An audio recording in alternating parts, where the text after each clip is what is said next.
Kryeministri Edi Rama ka vendosur të shkarkojë drejtorin e policisë së shtetit, Ilir Proda, dhe drejtorin e policisë së Tiranës, Elton Alushi, pas ngjarjeve të dhunshme gjatë protestës së Partisë Demokratike.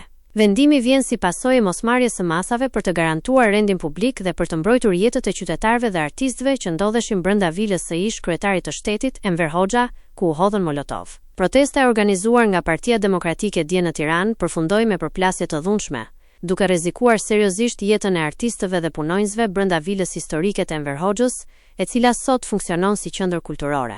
Në një moment, militantët hodhën molotov dhe fishek zjarre drejt ndërtesës, duke shkaktuar panik mes të pranishmëve dhe duke dëmtuar disa zona përreth. Si pasojë e këtyre ngjarjeve, kryeministri Edi Rama vendosi shkarkimin e 2 drejtuesve më të lartë policisë së shtetit, Ilir Proda në kryet policisë qendrore dhe Elton Alushi në kryet policisë së Tiranës.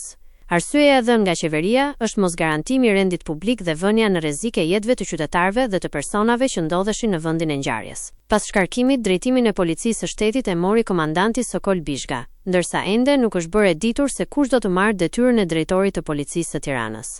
Ngjarja e djeshme thekson problematikat e vazhdueshme në menaxhimin e protestave të dhunshme dhe pasojat që sjell mungesa e koordinimit në strukturat e larta të policisë. Kujtojmë se protestat e Partisë Demokratike nuk janë të panjohura për incidente të dhunshme, më herët janë regjistruar për leshje të militantëve me efektivët e policisë, sulme me gur dhe molotov ndaj godinave të institucioneve, ndërsa gjykatat shpesh i kanë liruar pjesëmarrësit pas arrestimeve. Vendimi i fundit i kryeministrit duket se synon të vendosë përgjegjësi të menjëhershme dhe të rrisë masat e sigurisë në kryeqytet.